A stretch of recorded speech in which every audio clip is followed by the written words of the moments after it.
नमस्कार, मैं हूं दिव्या और आप देख रहे हैं आंखें न्यूज 24। आइए सबसे पहले नजर डालते हैं आज के मुख्य समाचारों पर।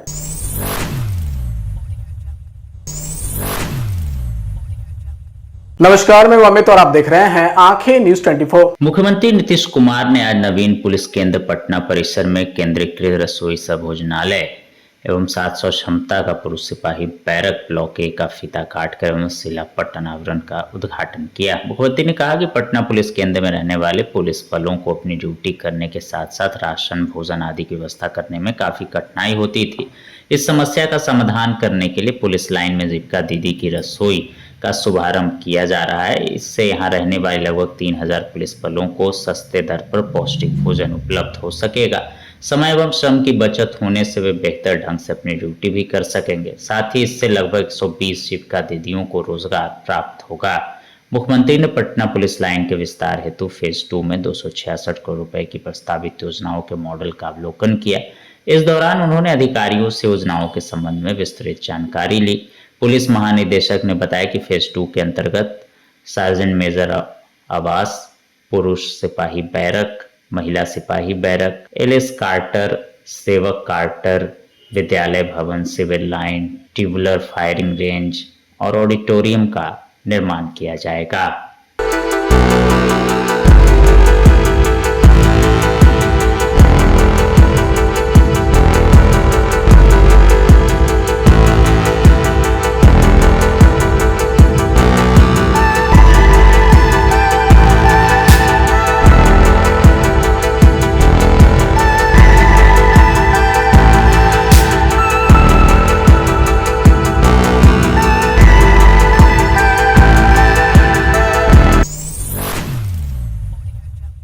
नमस्कार, मैं अमित और आप देख रहे हैं आंखें न्यूज 24। नूरसराय प्रखंड स्थित सरदार पटेल स्टेडियम चंडासी के मैदान में अभिनंदन समारोह का आयोजन किया गया, जिसमें बिहार सरकार के ग्रामीण विकास एवं परिवहन विभाग के मंत्री श्रवण कुमार मुख्य अतिथि के रूप में शामिल हुए। कार्यक्रम में नालंदा के जदयू सांसद कौशलेंद्र कुमार, एमएलसी रीना भी मंच पर मौजूद रहे। अभिनंदन समारोह को संबोधित करते हुए मंत्री श्रवण कुमार ने विपक्ष पर जमकर निशाना साधा।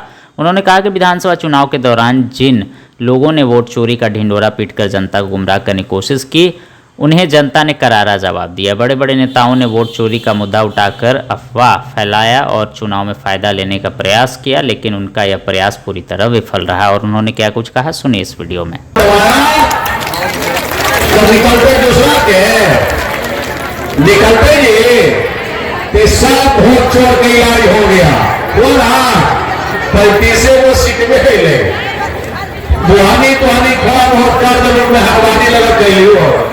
कोई कहावत कि हमारे जाते के हाथी का उठने लगा चावल हो थोड़ा बहुत तो हिला डोला है ये अभी नहीं रहा। एक वोट महिला के तो नहीं हिला, चाहे कोई जात की महिला है, मर्दन में थोड़ा इन्होंने कहला था, लेकिन आपने से वो सब सुधरिए थी, आपने से वो भी सुधर जाएंगे। ये वोट चोर का भी इलाज हो गया, झूठ मूठ का अफवाह फैला हुआ था। बड़ा नेता दिल्ली से अपने उत्तर प्रदेश गए रहने तक हल्ला हो रहे हैं। अब बताइए, वोटर लिस्ट में मरा हुआ आदमी का नाम था, तो मरौला का रहना चाहिए ना? अरे रहना चाहिए, अरे हाँ चाहे ना बोलो जी, रहने रहना चाहिए। तो मरौला के हाथ गिरे।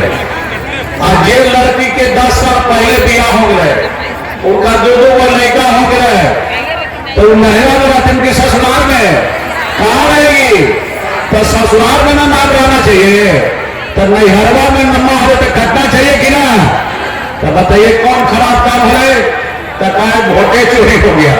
अरे वोट चोरी नहीं हुआ, तू हमेशा गड़बड़ करता था, इसलिए तुम लोग को जनता ने सबक सिखाया। ये भी एक संवैधानिक व्यवस्था है कि आय से अधिक संपत्ति अगर हो जाए, अगर हम लोकसभा के सदस्य हैं, हम जितने दिन से हमारी जो सैलरी है, जो घर की आमदनी है, उससे ज़्यादा पैसा अगर हमारे पास है तो निश्चित रूप से सरकार उस पर अंकुश कर सकता है और सरकार ले लेगी और उस पर बच्चों के लिए स्कूल भी खोल सकते हैं, खेल के लिए हॉस्पिटल खोल सकते हैं, दवाई के लिए, डॉक्टर के लिए।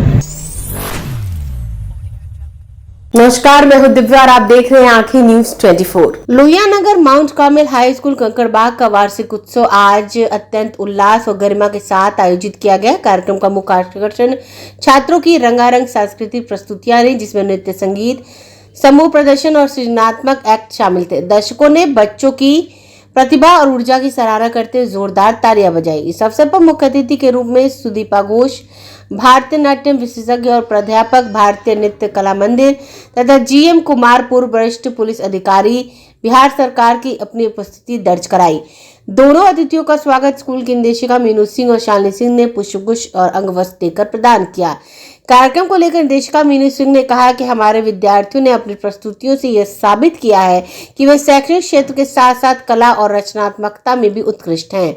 विद्यालय सदैव उनके सर्वांगीण विकास के लिए प्रतिबद्ध रहा है। वहीं शालिनी सिंह ने कहा कि बच्चों की मेहनत और उनकी ऊर्जा इस समारोह की वास्तविक पहचान है। हर प्रस्तुति में उनकी लगन और समर्पण साफ झलक रही थी। वार्षिक समारोह में बड़ी संख्या में अभिभावकों, शिक्षकों, विशिष्ट अतिथियों ने भाग लिया। इस बार का खास आकर्षण यही रहा कि छात्र छात्राओं की माओ ने भी इसमें प्रदर्शन किया और उनके पेरेंट्स भी बड़े धूमधाम से इस वार्षिक समारोह में शामिल हुए। बच्चों की माओ ने डांस प्रस्तुति देखकर सबको अचंभित कर दिया।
समाचारों में वक्त हो चला एक छोटे से अंतराल का। पटना में कई वर्षों से शिक्षा में अहम योगदान दे रहा है Gyansthali high school Alamganj Patna city, जहां 10वीं और 12वीं की बोर्ड परीक्षाओं में 100% अंक प्राप्त कर रहे हैं बच्चे। एक ऐसा स्कूल जहां न केवल होती है पढ़ाई बल्कि साथ ही साथ होती है कल्चरल एक्टिविटी, स्पोर्ट्स एक्टिविटी से जुड़े गेम्स, मैथ ओलंपियाड से लेकर साइंस ओलंपियाड, जहां बच्चों के लिए स्कूल कैंपस अत्याधुनिक सुविधाओं से लैस, छोटे बच्चों के लिए वाहन और ट्रांसपोर्ट की विशेष सुविधा। तो देर किस बात की, आज ही कराएं अपना नामांकन Gyansthali high school Alamganj Patna city में, जहां नामांकन की प्रक्रिया जारी है। संपर्क करें पुलिस चौकी Alamganj main road near Alamganj थाना पटना बिहार 800007। ब्रेक के बाद आपका फिर से स्वागत है। बिहार में 41 वर्षों से लगने वाला पुस्तक मेला इस बार भी भव्य है। 5 नवंबर से शुरू हुआ यह मेला आकर्षण का केंद्र बनता जा रहा है। यह मेला 5 से 16 दिसंबर तक चलेगा और इस बार कई नए रिकॉर्ड भी बनाए जा रहे हैं। इस बार पटना पुस्तक मेला अंतर्राष्ट्रीय स्तर पर चर्चा का केंद्र बन रहा है। चर्चित साहित्यकार रत्नेश द्वारा रचित दुनिया के सबसे महंगे ग्रंथ मैं की प्रदर्शनी पहली बार यहाँ लगी। 15 करोड़ रुपए मूल्य वाला यह ग्रंथ हिंदी और अंग्रेजी दोनों भाषाओं में उपलब्ध है। दर्शकों को इस ग्रंथ के साथ सेल्फी लेने की भी अनुमति है। गांधी मैदान में प्रवेश राम गुलाब चौक के 10 नंबर गेट से हो रहा है। मेले में 3 गेट बनाए गए जिन पर टिकट काउंटर मौजूद है। यूनिफॉर्म में आने वाले स्कूल बच्चों का प्रवेश निःशुल्क रखा गया है। सोमवार से शुक्रवार तक कॉलेज छात्रों को मुफ्त टिकट उपलब्ध कराया जाएगा। इस बार मेला देश के चर्चित कथाकार अवधेश प्रीत को समर्पित है। वही एक्टिविटी जोन को प्रसिद्ध शायर कासिम खुर्शीद के नाम पर रखा गया है। इस वर्ष मेला परिसर के द्वारों और भवनों को भारतीय ऋषियों और आचार्यों के नाम दिए गए हैं। 3 मुख्य द्वार अगस्त्य, विश्वामित्र और चरक द्वार बनाए गए हैं। इसके साथ ही धन्वंतरी प्रशासनिक भवन, व्यास मंच, कश्यप मंच, माधव कला दीर्घा, भृंगु हॉल और आचार्य सुश्रित थिएटर भी आकर्षण का केंद्र बने हुए हैं। इस बार पिछले वर्ष की तुलना में कहीं अधिक विविधता के साथ 300 से अधिक नए कार्यक्रम आयोजित हो रहे हैं। तेरी मेरी प्रेम कहानी, मुशायरा, कवि सम्मेलन, ज्ञान और गुरुकुल, संपादक से संवाद, युवा स्वर, किताब के शब्द उच्चारित हुए, जनसंवाद, स्कूल उत्सव और हमारे हीरो जैसे कार्यक्रम मेले के बहुआयामी बना रहे हैं।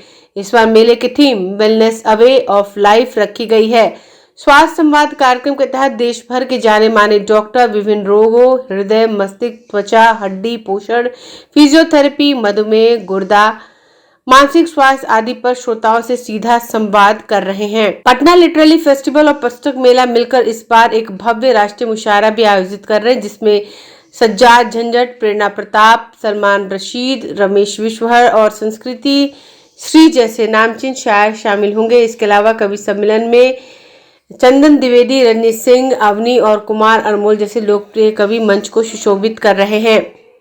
फिल्म प्रेमियों के लिए मेले में एक विशेष सिनेमाघर तैयार किया गया है, जहां प्रतिदिन फीचर फिल्में, शॉर्ट फिल्में और डॉक्यूमेंट्री दिखाई जा रही है। पंकज त्रिपाठी की लाली और अखिलेंद्र मिश्रा की बारात खास आकर्षण है। सिने संवाद में त्रिपुरारी शरण, अनंत विजय, A.N. पांडे, विनोद अनुपम जैसे विशेषज्ञ चर्चा कर रहे हैं।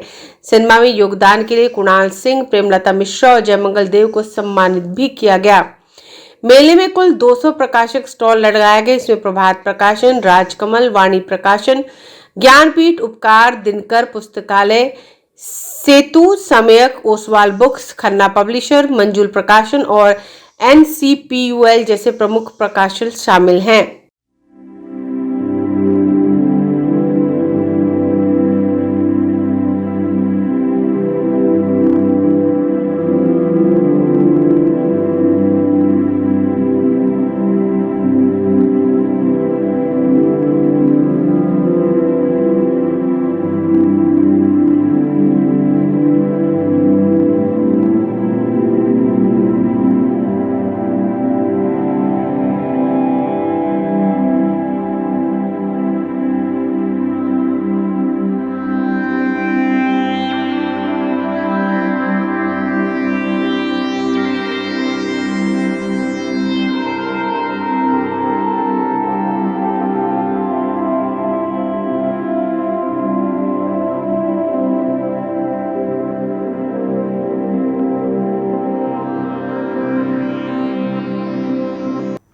अगर आपने अभी तक हमारे चैनल को सब्सक्राइब नहीं किया है तो हमारे चैनल को जल्द से जल्द सब्सक्राइब करें, लाइक करें और शेयर करें। देश और दुनिया की तमाम खबरों को देखने के लिए लगातार देखते रहें आंखें न्यूज़ 24।